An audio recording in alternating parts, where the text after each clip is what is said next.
নতুন ৰেচিপি সৈতে নমস্কাৰ বন্ধু বান্ধৱীসকল। আজি আপোনালোকৰ মাজলৈ লৈ আহিছোঁ এটি চুজি ৰেচিপি। মই ডাঙৰ বাউল এটা লৈছোঁ, তাতে এবাটি চুজি দিছোঁ আৰু ডাঙৰ চামুচেৰে 2 চামুচ দৈ দিছোঁ।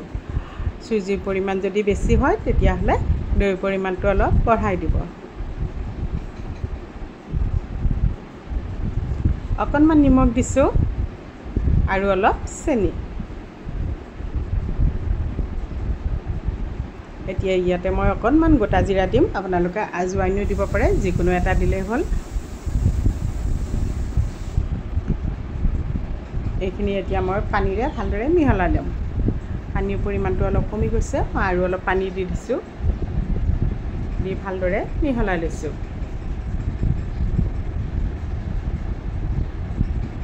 এনেকৈ বাৰু আপোনালোকে খাইছেনে? যদি খোৱা নাই তেতিয়াহ'লে এবাৰ বনাই খাই চাবচোন, বহুতেই ভাল লাগে। এতিয়া মই মিক্সি জাৰ এটা লৈছোঁ, তাতে এইখিনি অলপ পেষ্ট কৰি ল'ম। এই ৰেচিপিটো আপোনালোকে টিফিনতো দিব পাৰে, ব্ৰেকফাষ্ট হিচাপেও খাব পাৰে বা গধূলি চাহৰ লগতো খাব পাৰে, বহুতেই ভাল লাগে খাবলৈ। এইখিনি মোৰ হৈ গ'ল পেষ্ট কৰা, উলিয়াই লৈছোঁ আৰু এখন থাল লৈছোঁ, থাল এখন লৈছোঁ, তাতে মই অকণমান ৰিফাইন দি ভালদৰে সানি ল'ম। আপোনালোকে থাল নলৈ ডাঙৰ প্লেটো ল'ব পাৰে, প্লেট ল'ব, তেনেকুৱা ধৰণৰ, বা ডাঙৰ বাতিও ল'ব পাৰে।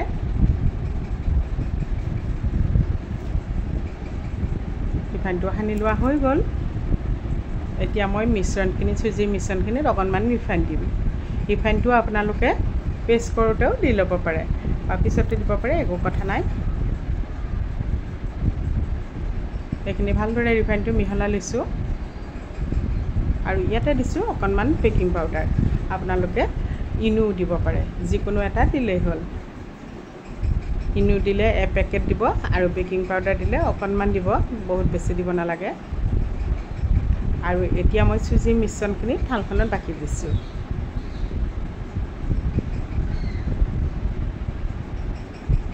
ওপৰত অকণমান জলকীয়া গুড়ি ছটিয়াই দিছোঁ, তেতিয়াহ'লে দেখিবলৈও ভাল লাগে আৰু অলপ অলপ জ্বলা ভাৱটো আহিলে খাবলৈও বেছি ভাল লাগে। আনফালে মই ডাঙৰ কেৰাহী এখন বহাই দিছিলোঁ, তাতে পানী দি ষ্টেণ্ড এডাল দি দিছোঁ আৰু ষ্টেণ্ডডালৰ ওপৰত মই থালখন বহাই দিম। তেতিয়া ভাপ যাব নোৱাৰাকৈ মই ঢাকনি এখন লগাই দিম। মই ডাঙৰ চৰিয়া এটা লৈছোঁ, যাতে ভাপ নাযায় সেইটো মন কৰিব। মই এনেকৈ কম জুইত 15 মিনিট সময় ৰাখি দিম। 15 মিনিট 20 মিনিট সময় লাগে হ'বৰ কাৰণে। 15 মিনিট সময়ৰ পিছত মই ঢাকনি গুচাই চাই লৈছোঁ। এনেকৈ চুৰি এখন সোমাই দি মই চাইছোঁ, যদি বেটাৰটো লাগি অহা নাই তেতিয়াহ'লে চুজিখিনি হৈয়ে গৈছে। মোৰ প্ৰায় হৈয়ে গৈছে 15 মিনিটত, কেতিয়াবা 20 মিনিটো লাগে। এইখিনি মই এনেকৈ কাটি লৈছোঁ।